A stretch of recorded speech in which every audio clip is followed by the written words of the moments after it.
I'm David, 34, and my own parents forced me to sit in a thunderstorm at my brother's wedding while guests ate lobster inside. Before I tell you about the moment my wife destroyed their entire world with a single sentence, let me know where you guys are watching from in the comments. You know, they say you can't choose your family. If you could, I probably would have picked a pack of wolves over the people I share DNA with. At least wolves are loyal to the pack. I was sitting on the back porch of our small, rented farmhouse, scraping dried mud off my work boots. It was a Tuesday evening, quiet, the kind of quiet you can only get when you're miles away from the city. My wife, Elena, was in the garden. I watched her for a moment. She was kneeling in the dirt, wrestling with a stubborn weed near the tomato plants. She was wearing her favorite oversized flannel shirt with a hole in the elbow and muddy jeans. To anyone looking in, we looked like two people barely scraping by. We drove a beat-up Ford truck with 200,000 miles on it. We lived in a house that needed a paint job. I spent my days analyzing soil samples and designing sustainable irrigation systems, which my family lovingly referred to as playing in the mud. My phone buzzed on the wooden railing. It was a notification from the family group chat, a chat I was mostly ignored in unless they needed something moved or fixed. It was a picture of a heavy, cream-colored envelope with gold embossing. "The invitations are out," my mother, Linda, had typed, followed by about 20 heart emojis. "Marcus and Vanessa deserve the best. Marcus, my older brother, the golden child. If I was the dirt under the fingernails, Marcus was the diamond ring on the finger." He was the vice president of marketing at Global Harvest, a massive food distribution subsidiary. He drove a leased BMW, wore suits that cost more than my truck, and had a smile that could sell ice to a polar bear. He was also the most hollow human being I had ever met. I didn't reply. I just went back to my boots. But about an hour later, the mail carrier's truck crunched up our gravel driveway. Elena stood up, wiping her forehead with the back of her glove. "Is that what I think it is?" she asked, her voice calm. "Probably," I said. "The royal summons." I walked down to the mailbox and pulled it out. It was heavy, expensive cardstock. I walked back to the porch and sat down next to Elena. She pulled off her gloves and took the envelope. "Open it," she said. I tore the seal. Inside was the invitation, glittering with gold leaf. The marriage of Marcus Vance and Vanessa Clare. It was set for next month at the Cliffside Estate, one of the most exclusive venues on the coast. But it wasn't the invitation that made my stomach turn. It was the small, handwritten note tucked behind the RSVP card. It was in my mother's handwriting. I read it out loud, my voice flat. They had no idea. Elena didn't just like plants. She was the primary shareholder and acting chairperson of Aurora Holdings.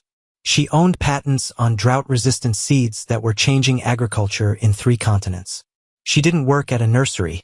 She owned the supply chain that fed half the state. Her net worth was something my brother couldn't even count to without a calculator. But she hated the flash. She hated the pretension. She drove an old Subaru because she liked it. She loved me because I didn't care about the money. I cared about the land. We kept her status a secret because we wanted a simple life, away from the vultures. "They are unbelievable," Elena said, her voice dropping an octave. That was her dangerous voice. "Smelling like compost?" "It's fine," I said, though the knot in my chest tightened. "I'm used to it, Elle. I've been the disappointment for 34 years. I can handle one more day." "You are not a disappointment," she said firmly, grabbing my hand. Her hands were rough from the garden, but warm. "You are brilliant. You are kind. And you are 10 times the man Marcus is." "They don't see that," I shrugged. "They see a guy who didn't go into finance. They see a guy who drives a truck." "We shouldn't go," Elena said, tossing the note onto the table. "Send a gift card and stay home." I looked out at the fields stretching behind our house. "I have to go. If I don't, they'll just spin it that I was too jealous to show up. I want to look my brother in the eye and wish him well, so I can say I did the right thing." Elena looked at me for a long time. She saw the hurt I tried to bury. She saw the little boy who just wanted his mom to look at him the way she looked at his brother. "Okay," she said slowly. A small, terrifying smile touched her lips. "We'll go. But we are going to do it my way." "What does that mean?" I asked, wary. "It means," she said, standing up and brushing the dirt off her knees, "that if they want to treat us like the help, they're going to be in for a very rude awakening." RSVP yes, David. Let's go to a wedding. I didn't know what she had planned. I assumed she meant we'd just dress nicely and hold our heads high. I didn't know that this piece of paper was the beginning of the end for my brother's career. That night, I lay in bed staring at the ceiling, listening to the crickets. I thought about the dynamic in my house growing up. It was always subtle. Marcus got the new cleats. I got his old ones. Marcus got a tutor. I was told to study harder. But the real divide happened when I was 18. That was the wound that never really healed. And as I drifted off to sleep, dreading the upcoming wedding, that old memory came flooding back, sharp as a knife. It was the reason I should have cut them off years ago. But like a fool, I kept going back for more punishment. Little did I know, this wedding wasn't just going to be another humiliation. It was going to be an execution. And the person holding the axe was sleeping soundly right next to me.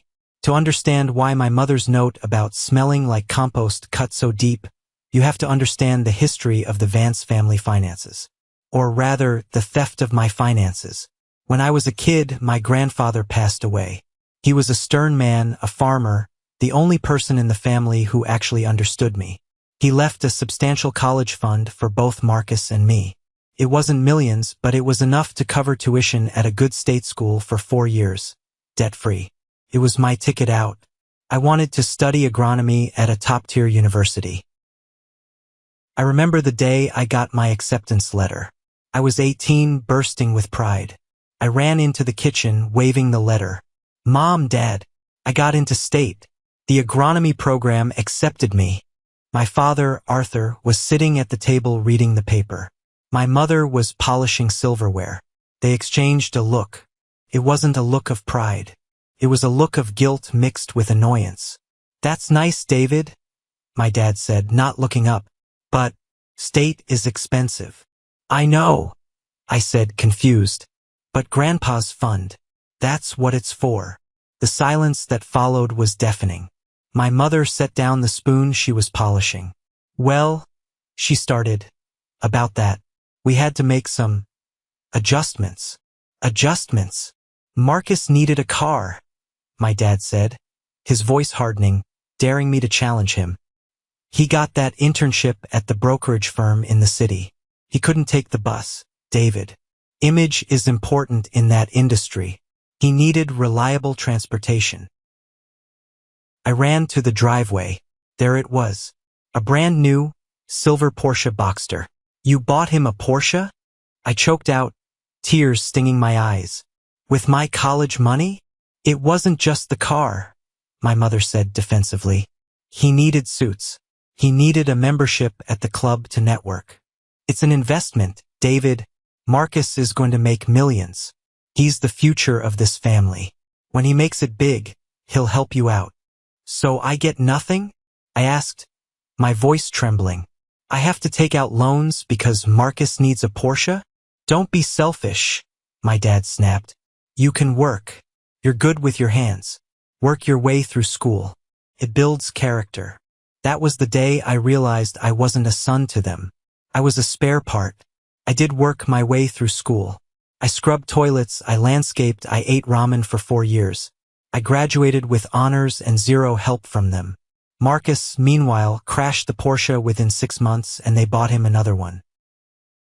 Fast forward 10 years. I met Elena at a community garden project. I was the lead soil specialist. She was a volunteer, or so I thought. She was digging holes, sweat dripping down her face. No makeup, hair in a messy bun. We bonded over pH levels and root structures. Sounds nerdy, I know, but it was electric. I fell for her hard. She never talked about money. She lived in a small apartment. We split the bill on dates. 6 months in, I decided to introduce her to my parents. Big mistake. We went to my parents' house for Sunday dinner. Marcus was there, of course, with his then-girlfriend, a model who didn't eat anything on her plate. When we walked in, my mother looked Elena up and down. Elena was wearing a simple sundress and sandals. "Oh," my mother said, "you must be Elena." "Nice to meet you, Mrs. Vance," Elena said, extending her hand. My mother didn't take it. She just stared at Elena's hands. "You have dirt under your fingernail, dear." Elena smiled, pulling her hand back. "I was helping David at the greenhouse before we came." Dinner was a nightmare. Marcus spent the whole time talking about his bonus and his new watch. "So, Elena," Marcus sneered between bites of steak, "David says you work with plants too. What do you do? Sell flowers at the grocery store?" "Something like that," Elena said politely. "It's cute," my mother chimed in. "But David, really, when are you going to get a real job? You can't support a family playing in the dirt. And neither can she, apparently. I hope you two don't plan on having children. Diapers are expensive, and I don't think a gardener's salary covers it." I slammed my fork down. "That's enough." "It's okay, David," Elena said, placing a hand on my arm. Her touch was grounding. "No, it's not okay," I said. "You people judge everything by the price tag. Elena is 10 times the person you are." "Oh, spare me the melodrama," my father grunted. "Pass the potatoes." We left early. In the car, I apologized profusely. "I'm so sorry, Elle. They're monsters. I don't care about their money or their approval." Elena looked at me, her eyes shining in the passing streetlights. "I know you don't, David. That's why I love you. And don't worry about them. People like that, they eventually build their own cages."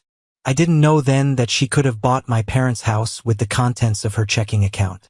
She kept her secret because she wanted to be sure I loved her for her, not her portfolio. And by the time she told me the truth, a year after we were married, it didn't change anything between us. It just made us a team with a secret weapon. But back to the present. The wedding was approaching, and the past was bubbling up like acid. I was dreading it. But then, 3 weeks before the big day, my phone rang. "David." It was my father. His voice sounded different, shaky. "Dad? What's wrong?" Well, it's a bit of a situation," he stammered. "Marcus, he's hit a temporary snag with his cash flow. Some assets are tied up in international transfers." I knew that corporate speak. It meant Marcus was broke. "What do you want, Dad?" "The venue," he said, his voice dropping to a whisper. "They need the final payment, $25,000. If they don't get it by Friday, they cancel the wedding. It would be a humiliation, David. Vanessa would leave him." "And you want me to do what?" I asked, gripping the phone. "I'm the gardener, remember? I don't have 25 grand lying around." I know, he said quickly. "But maybe you could take a loan? Against your truck? Or maybe Elena has some savings. Just for a few weeks. Marcus is good for it. He's getting a huge bonus next month." I almost laughed. They stole my college fund, bought him a Porsche, insulted my wife, and now they wanted me to mortgage my life to save his vanity wedding? "I can't believe you," I said. "David, please. We're family." I hung up. I was shaking with rage.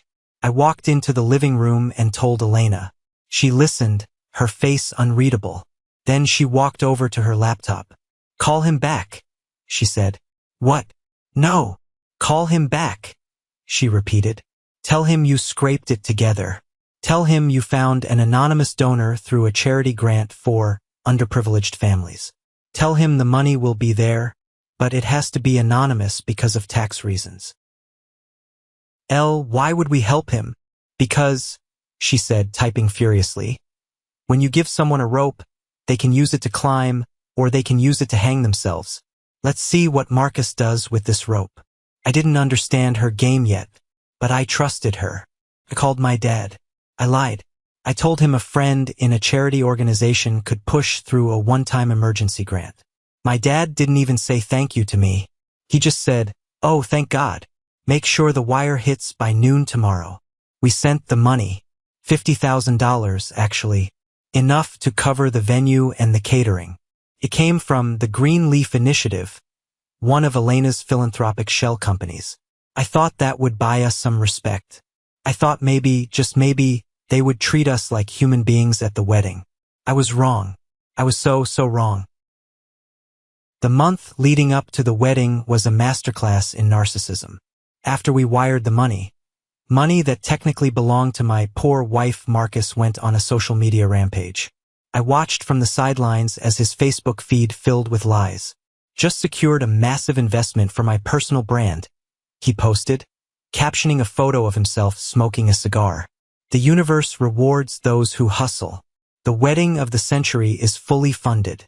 #blessed, #C-Olive, #power couple. He didn't mention that his investment was essentially a handout from the brother he called a loser. He spun it as his own business acumen. Look at this. I showed Elena the phone over breakfast. He's claiming he closed a deal. Elena just sipped her coffee, a strange glint in her eye. Let him talk, David. Paper tigers always roar the loudest before they burn. I tried to put it out of my mind. I focused on my work. But the anxiety was eating at me. I knew my family. They would find a way to make me feel small. We started packing for the trip. The wedding was in Newport, Rhode Island, at a cliffside mansion that cost more to rent for a day than I made in 2 years. What are you wearing? I asked Elena as she packed a garment bag. Oh, just something I had in the back of the closet, she said vaguely. She zipped the bag up quickly before I could see. And for you, wear your gray suit. The one you wore to the conference last year. The one with the slight fray on the cuff? Trust me, she said. It's perfect. We drove up in our truck. It was a 6-hour drive. The closer we got to Newport, the tighter my chest felt. We pulled up to the hotel. Not the resort where the wedding was, but a motel 6-10 miles away. That was all we could afford according to the narrative we maintained, and honestly, even if we were open about Elena's money, I don't think she would have spent $800 a night on a room just to impress people she detested. The morning of the wedding, the sky was gray. Heavy clouds hung low over the ocean. It looked like a bruise ready to burst. Perfect weather, Elena muttered, looking out the motel window. For a wedding? I asked, tying my tie. For a storm, she replied. We drove to the venue. The parking lot was filled with luxury cars. Teslas, Mercedes, a few Ferraris.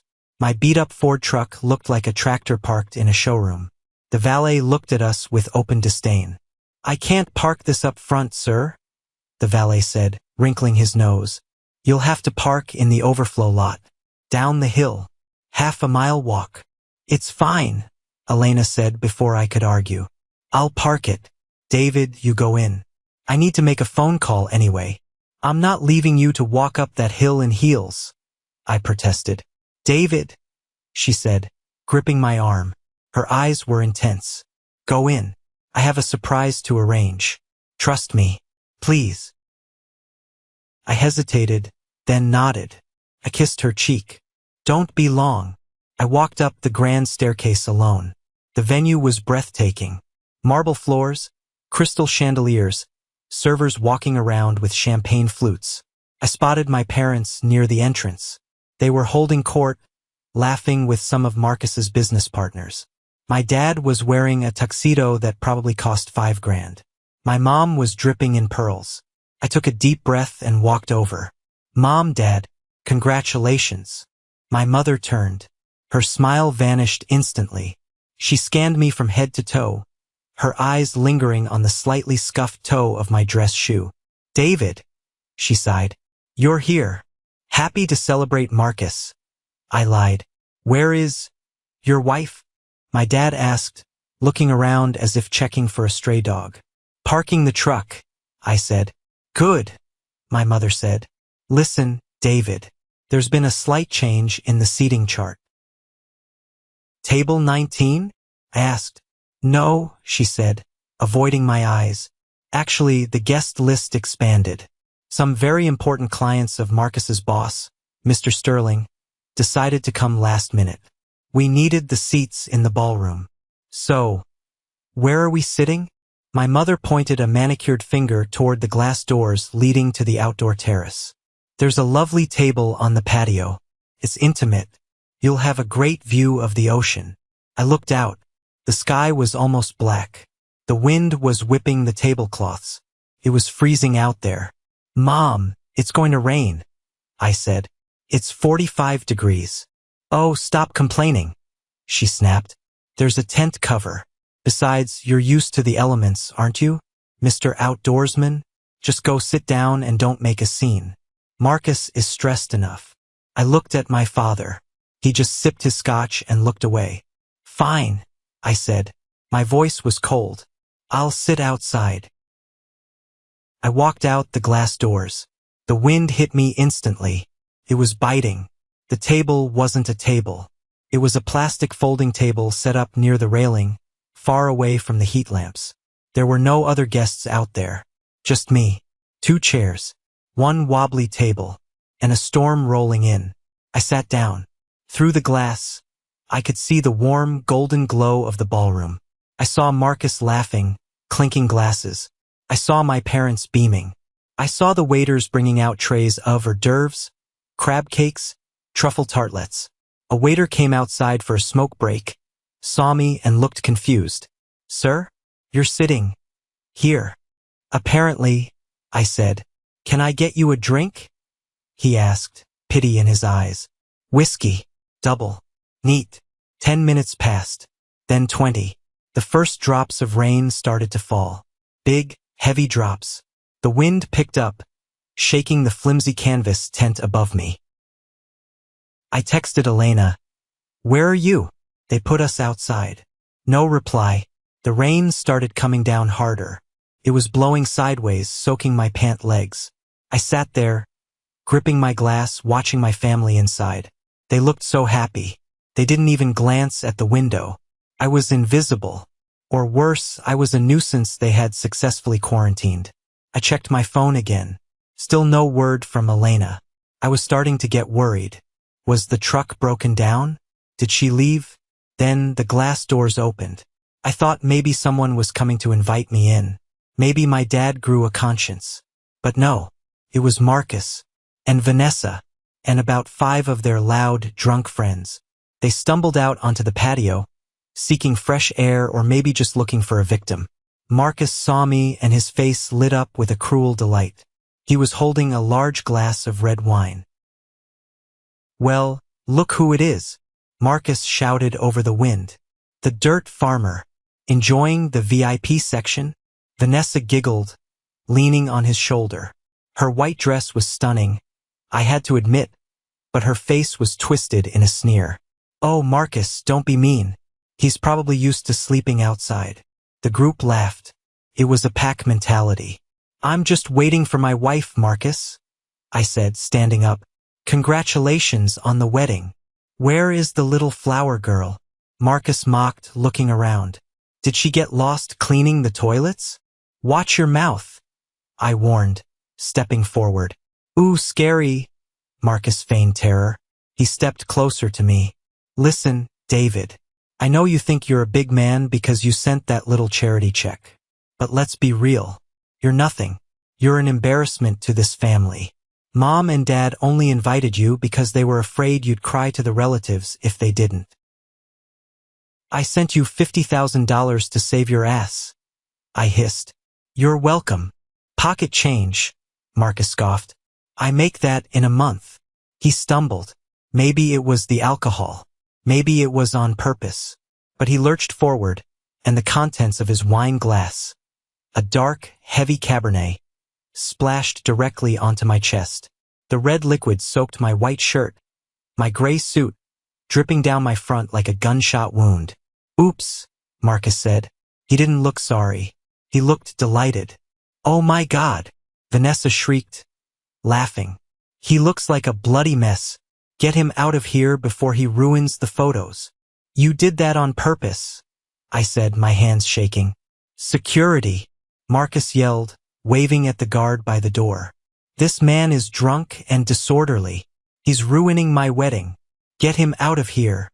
My parents were watching from the other side of the glass. They saw everything. My dad just took a sip of his drink. My mom turned her back. I was done. I was absolutely done. I was ready to throw a punch. I didn't care if I went to jail. But just as I balled my fist, a sound cut through the storm. It was the deep, guttural roar of an engine. Not a normal car engine. Powerful, 12-cylinder beast. Headlights swept across the patio, blinding us. A car was driving right up the pedestrian path, ignoring the no vehicle sign, heading straight for the patio entrance. It was a car you only see in movies. A Rolls-Royce Phantom, pitch black, sleek, massive. It rolled to a stop right in front of the patio steps, the Spirit of Ecstasy hood ornament gleaming in the rain. The music inside stopped. Everyone pressed their faces against the glass. Marcus frowned. Who the hell is that? The rear door opened. An umbrella popped out first. A black, heavy-duty umbrella held by a driver in a sharp suit. And then a woman stepped out. She wasn't wearing flannel. She wasn't wearing the simple dress she packed. She was wearing a midnight blue gown that shimmered like the night sky, tailored to perfection. Diamonds, real heavy diamonds, glittered at her throat and ears. Her hair was swept up in an elegant, intricate style. It was Elena, but it wasn't the Elena they knew. This was Elena Vance, the chairwoman of Aurora Holdings. And she looked like she had come to burn the place to the ground. Let's rewind just a few minutes to give you the full picture of the atmosphere before Elena's arrival. Because the level of disrespect wasn't just in the wine spill. It was in the details. When I was first banished to that patio, the feeling of isolation was physical. The glass wall separating the terrace from the ballroom was soundproof, but it wasn't sightproof. It acted like a television screen. I was the audience, and they were the stars of a show I wasn't allowed to join. I saw the CEO of Global Harvest, Mr. Sterling, walk in. He was a legend in the industry, a man Elena had mentioned a few times with respect. He was shaking hands with Marcus.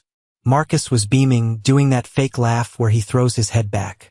I could see my father hovering nearby, trying to get into the conversation, likely trying to drop his own business card. I looked down at my plate. The dinner the waiter had eventually brought me. It wasn't the surf and turf everyone inside was eating. It was a cold chicken sandwich and a bag of chips. Compliments of the groom's mother, the waiter had mumbled, looking away in shame. She said you prefer simple food. I didn't eat it. I just stared at the rain creating puddles on the concrete. The wind was whipping my tie over my shoulder. My suit was damp. I was cold to my bones, but the heat of anger in my chest was keeping me warm. Why did I stay? That's the question you're probably asking. Why didn't I just walk away? Because I was waiting for Elena. I wasn't going to leave her behind. And part of me, the stupid, hopeful part, wanted to see if anyone from my family would come out and check on me. Maybe Cousin Jenny, who used to be nice. Maybe Aunt Clara? No one came, until Marcus and his wolf pack arrived to taunt me. Back to the moment. The Rolls-Royce. The car sat there, engine purring. The driver, a man I recognized instantly as Sam, one of Elena's head of security who usually dressed in tactical gear but was now in a tuxedo, held the umbrella high. Elena stepped onto the wet pavement. She didn't run from the rain. She walked with a slow, deliberate cadence. Her heels clicked on the stone. Marcus dropped his wine glass. It shattered, but no one looked at the broken glass. Who is that? Vanessa whispered, her voice trembling. She knew high fashion. She knew that the dress Elena was wearing cost more than her entire wedding reception. Elena walked right past Marcus. She didn't even look at him. She walked straight to me. I was standing there, wine dripping from my shirt, soaking wet, shivering. I'm sorry I'm late, Elena said, her voice clear and strong.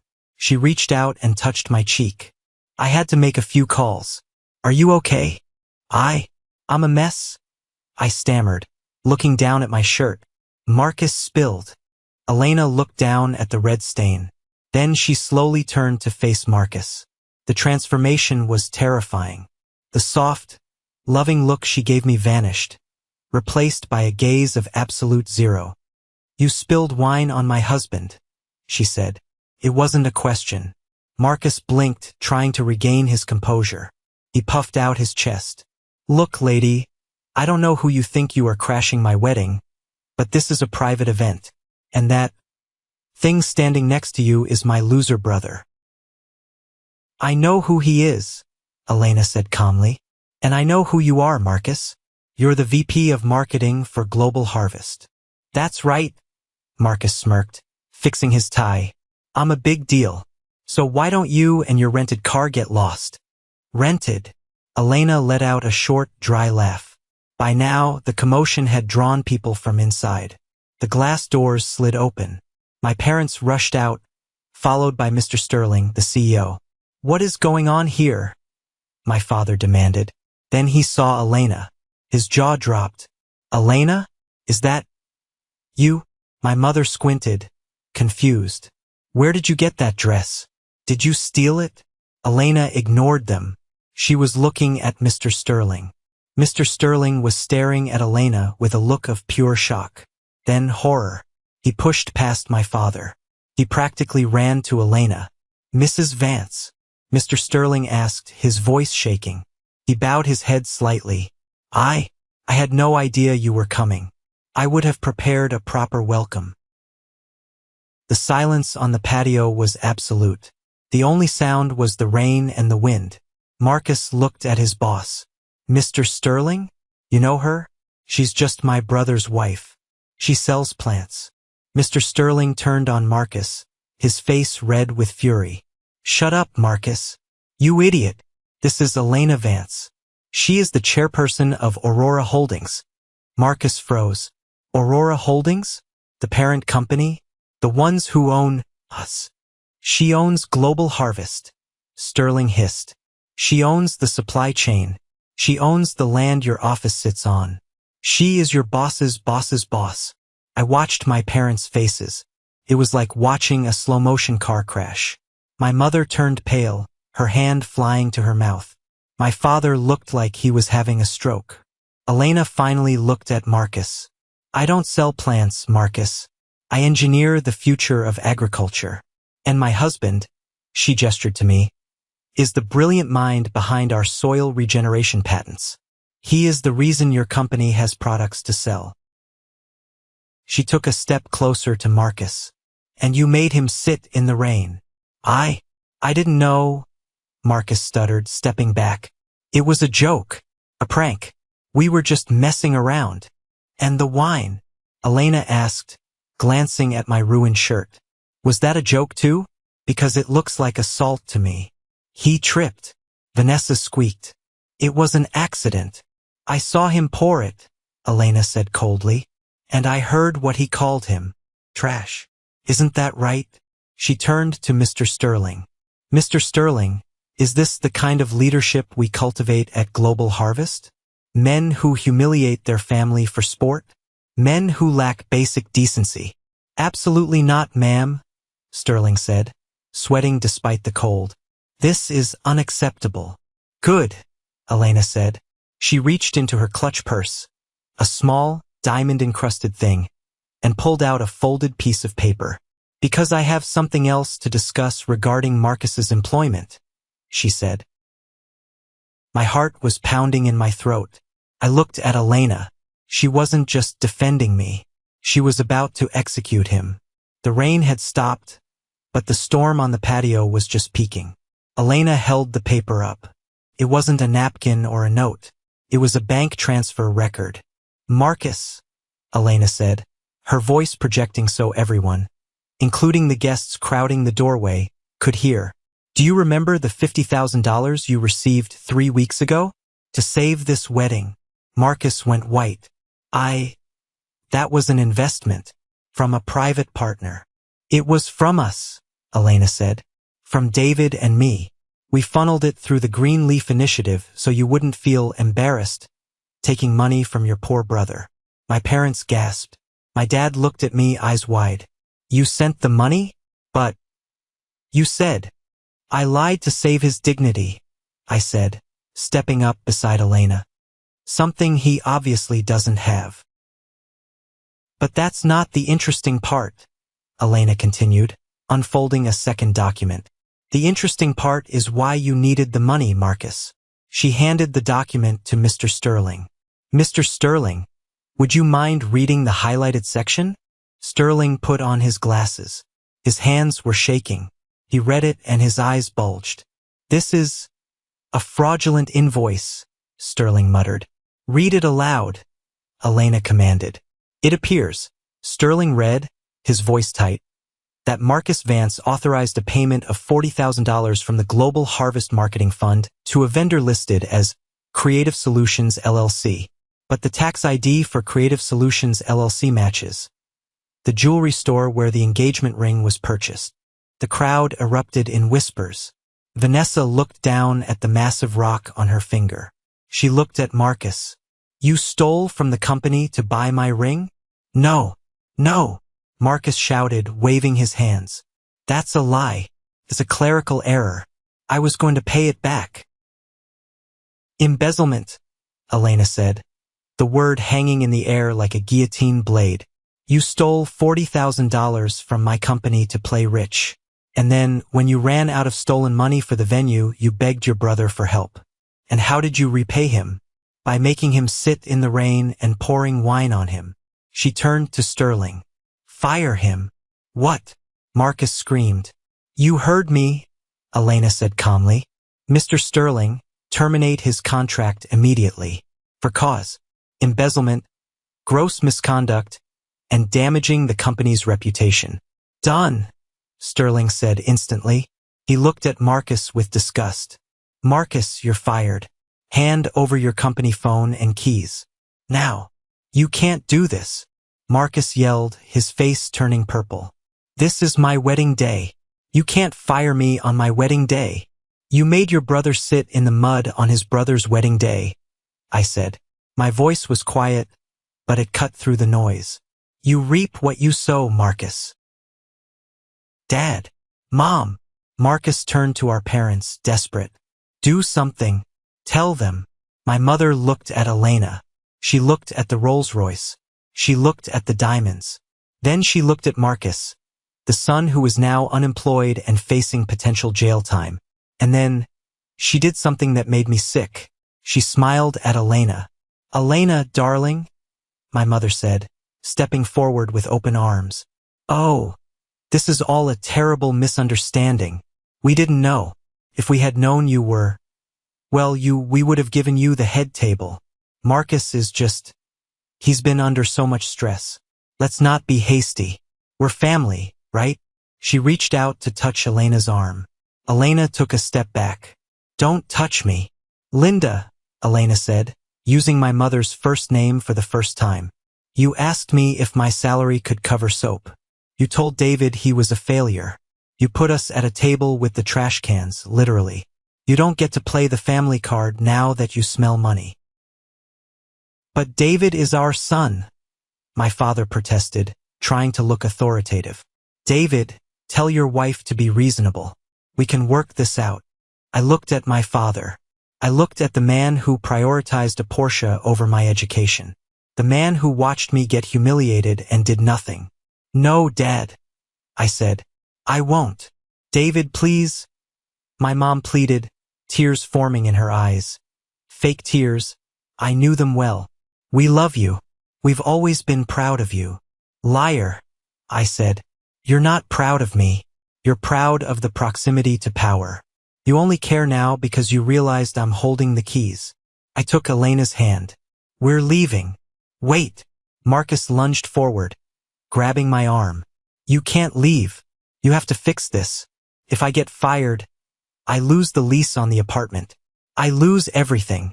Sam, the driver, stepped forward. He was a big guy. He didn't say a word. He just put a hand on Marcus's chest and shoved. Marcus flew back, landing hard on his butt in a puddle of rainwater.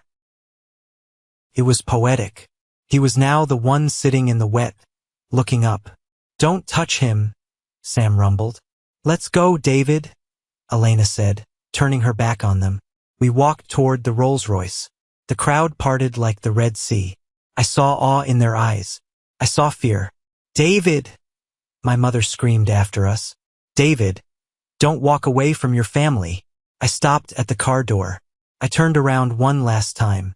"Family sits together at the table, Mom," I shouted back. "They don't leave their son out in the rain." I got into the car. The leather was soft. The heater was on. It was quiet. As we pulled away, I looked out the tinted window. I saw Marcus sitting in the puddle, Vanessa screaming at him, and my parents standing there looking like their world had collapsed. Mr. Sterling was on his phone, likely calling the legal department. Estimated word count: 1,450 words. The drive back to the hotel was silent for the first 5 minutes.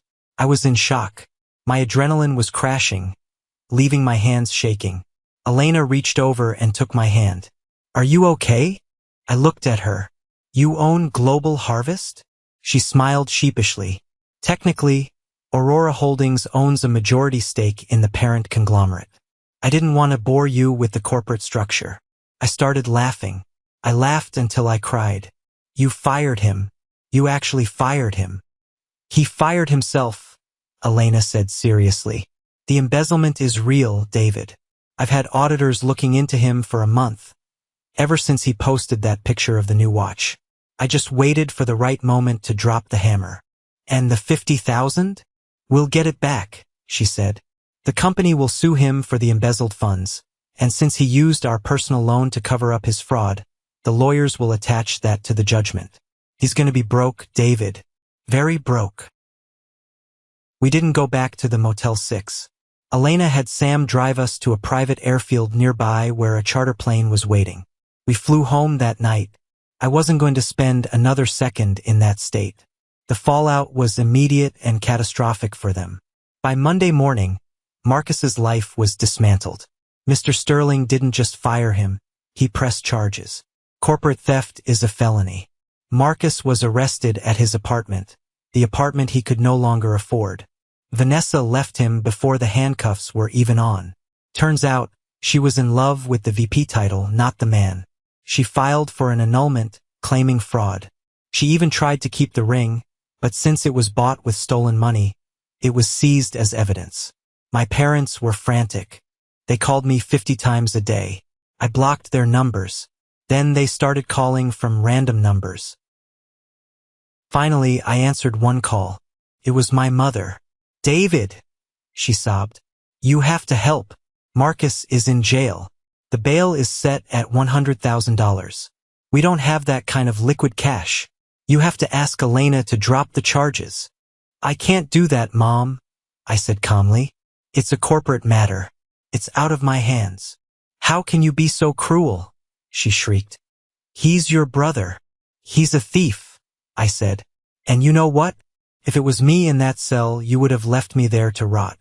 You would have told me it builds character." "That's not true." "It is true. You stole my college fund to buy him a Porsche. Consider this karma collecting its debt." "David, please. We're losing the house. We leveraged it to help pay for the wedding lawyer." "Then maybe you should get jobs," I said. "I hear the landscaping industry is hiring. It's honest work. You get your hands dirty, but at least you sleep well at night." I hung up. The weeks that followed were a blur of legal paperwork and vindication. I quit my job at the lab, not because I wanted to live off Elena, but because Elena offered me a position as the Director of Sustainable Innovation at Aurora. I could finally run the projects I dreamed of, with a budget that actually allowed me to make a difference. I still drive my truck, though. I like it, but here is the moment that changed everything for me. It wasn't the firing. It wasn't the money. It was about 2 months later. I was in my new office, overlooking the experimental fields. My secretary buzzed me. "Mr. Vance? There's Mrs. Linda Vance here to see you. She doesn't have an appointment." I hesitated. "Send her in." My mother walked in. She looked 10 years older. Her hair wasn't perfectly coiffed. She was wearing a dress I recognized from 5 years ago. She looked around the office, taking in the mahogany desk, the awards on the wall. "David," she said softly. "Mom, I came to apologize, she said, but her eyes were darting around the room, calculating the value of everything she saw. We've been so foolish. We treated you poorly. You treated me like dirt, I corrected. Yes, she admitted. And we were wrong. Marcus is a mess. He's awaiting trial. Dad is depressed. We miss you, David. We want to be a family again. I looked at her, really looked at her. I saw the manipulation behind her eyes. She didn't want a son. She wanted a lifeline. I appreciate the apology, I said. But apologies without change are just manipulation. We have changed, she insisted. We've learned our lesson. Okay, I said. I pulled a checkbook out of my desk drawer. Then you won't mind this. Her eyes lit up when she saw the checkbook. I wrote a check. I tore it out and slid it across the desk. She grabbed it. Then her face fell. It was a check for $150. What is this? She asked, confused. It's for a therapy session, I said. If you want to be a family again, you and Dad go to therapy. You work on your narcissism. You work on why you pitted two brothers against each other. You send me the bill from the therapist every month. If you stick with it for a year, maybe we can have dinner. At a table. Inside. She stared at the check. Her face turned red. You are an ungrateful brat. After everything we sacrificed. And there it is. I smiled sadly. The mask slips. I stood up. Goodbye, Mom. Security will show you out. She stormed out, crumpling the check and throwing it on the floor. I picked it up, smoothed it out, and put it back in my pocket. I knew she'd never use it, but I had offered, and that was enough for my conscience. 3 months passed. 3 months doesn't seem like a long time in the grand scheme of things, but when you step out of a toxic fog, it feels like a lifetime. It was enough time for the seasons to change, for the leaves to turn from green to gold, and for the entire structure of the Vance family to crumble into dust. Life with Elena was different now. Not because we were flashing money around, we still lived in the same farmhouse, though we finally fixed the roof and upgraded the heating system, but because there were no more secrets. I walked into the Aurora Holdings headquarters every day with my head held high. I wasn't Elena's husband or the gardener. I was David Vance, the director of sustainable innovation. I was leading a team of 20 researchers, developing soil regeneration techniques that were already being piloted in the Midwest drought zones. But while my star was rising, the rest of the Vance family was in a freefall. I didn't seek out news about them. I didn't have to. It was splashed all over the local business journals and, eventually, the police blotters. The legal hammer that Elena dropped on Marcus was absolute. The forensic accounting team found that the wedding embezzlement was just the tip of the iceberg. Marcus had been falsifying expense reports for 3 years. He had been taking kickbacks from vendors. He had been living a lie funded by corporate theft. Vanessa's departure was brutal. She gave an exclusive interview to a local lifestyle blog, painting herself as the victim of a pathological liar. She claimed she had no idea the ring was bought with stolen money. She threw Marcus under the bus, backed up over him, and then drove off to find her next target. Marcus took a plea deal to avoid a lengthy prison sentence, but the terms were harsh. 18 months in a minimum security facility, 5 years of probation, and full restitution. That meant every asset he owned was liquidated. The BMW, the designer watches, the furniture, it was all sold at auction. And then there were my parents. They tried to hold on. They really did. They burned through their savings trying to hire defense lawyers for Marcus. They took out second mortgages. But the reputation of the Vance family was poison. No one wanted to do business with Arthur Vance anymore. The country club membership was revoked. The friends they had spent decades impressing stopped returning their calls. I was sitting in my office one rainy Tuesday. Ironic, I know, when my assistant told me I had a visitor. It's a Ms. Carol Vance, she said. She says she's your aunt. I stiffened. Aunt Carol, my father's sister. Growing up, she was the one who always whispered in my mom's ear. She was the one who stirred the pot. If my mom was the general, Carol was the spy. I hadn't spoken to her since the wedding. Send her in, I said, leaning back in my chair, ready for a fight. Carol walked in. She looked different. She wasn't wearing her usual flashy jewelry. She looked tired. She sat down across from me, clutching a worn leather purse. David, she nodded. Aunt Carol, I replied, keeping my voice neutral. To what do I owe the pleasure? If you're here to ask for bail money for Marcus, the answer is no. I'm not here for Marcus, she said, a bitter smile twisting her lips. He's getting exactly what he deserves. Little Prince finally lost his crown. I was taken aback. I thought you adored him.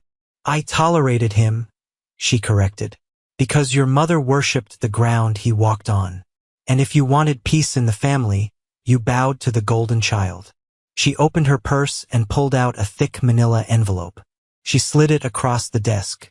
I'm here to give you this, she said, and to tell you something I should have told you 15 years ago.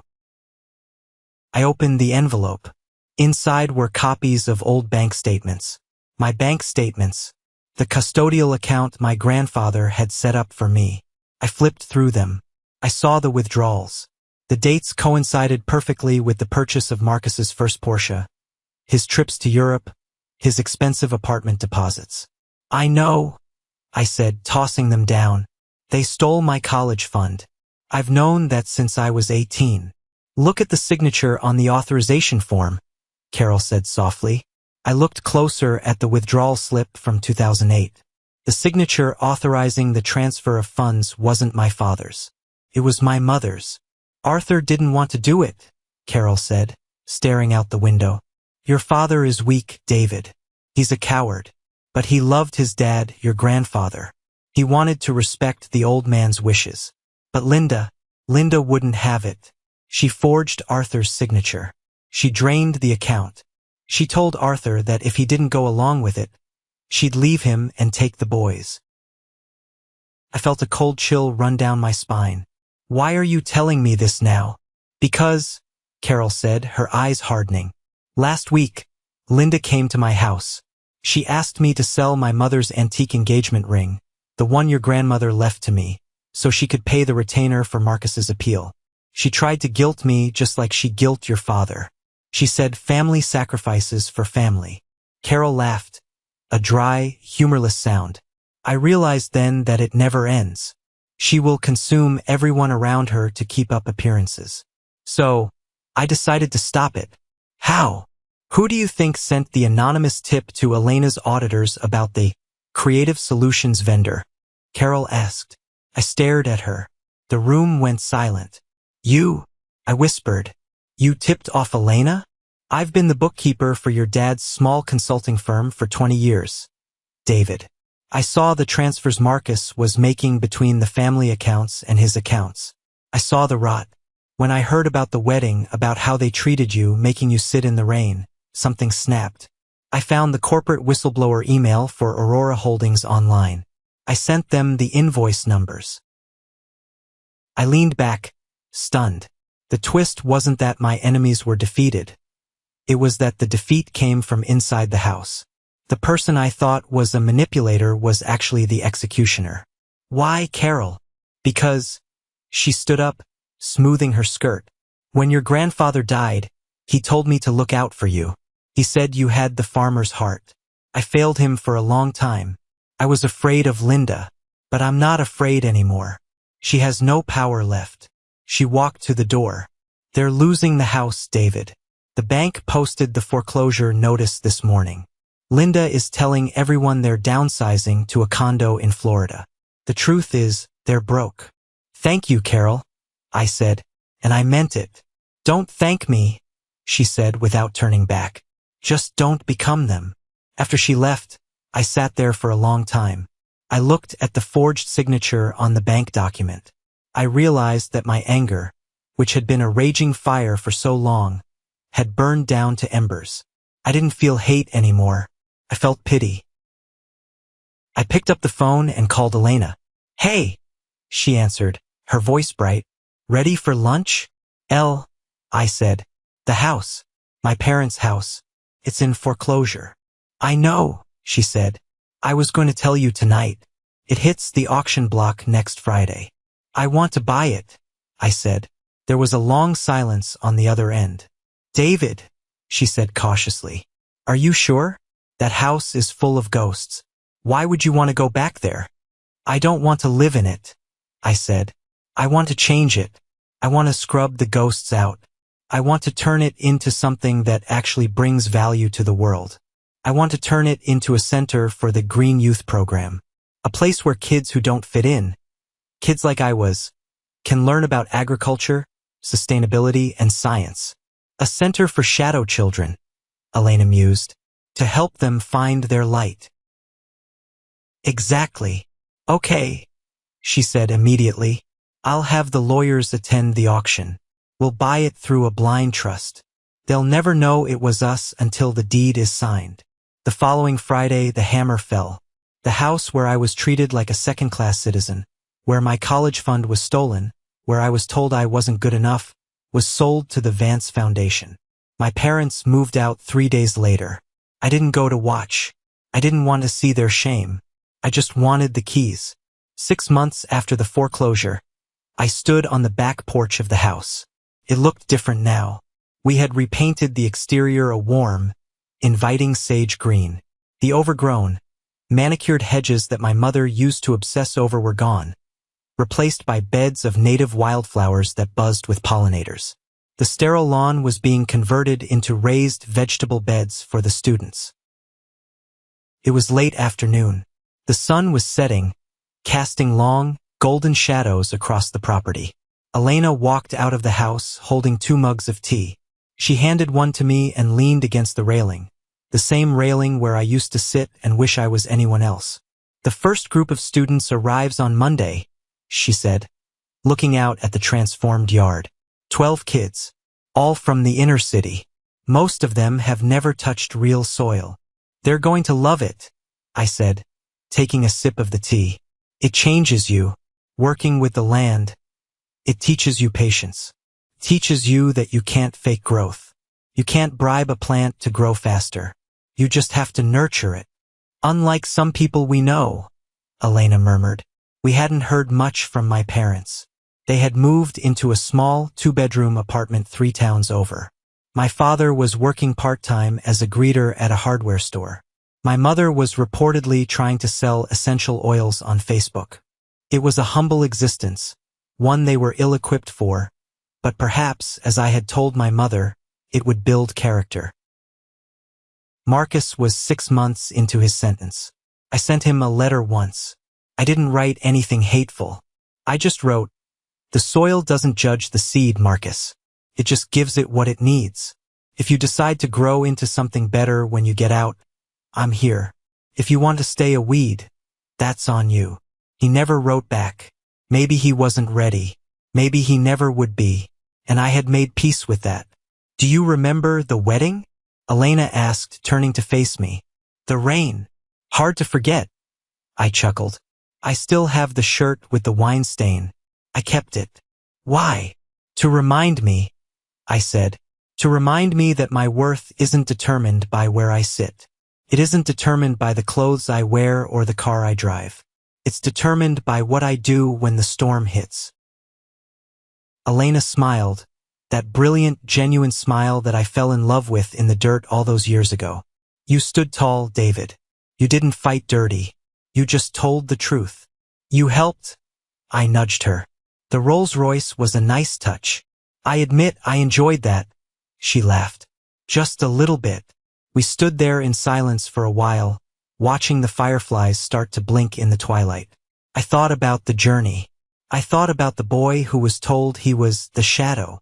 I realized that shadows only exist because there is light. And for a long time I let my family block my sun. But I had stepped out from behind them. I looked at the house behind me. It wasn't a monument to their ego anymore. It was a school. It was a place of learning. The dining room where I was scolded for my table manners was now a classroom with microscopes. The garage where the Porsche used to sit was now a potting shed full of tools and bags of organic fertilizer. We had reclaimed the narrative. You know, I said, putting my arm around Elena. They called me the poor one. They called me the failure. But standing here with you building this, I feel like the richest man on earth. Elena rested her head on my shoulder. You are, David. You always were. They were just too poor in spirit to see it. The sun dipped below the horizon. The air was cool, but not cold.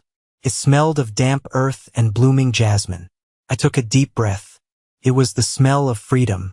The nightmare of the rainy wedding was over. The storm had passed.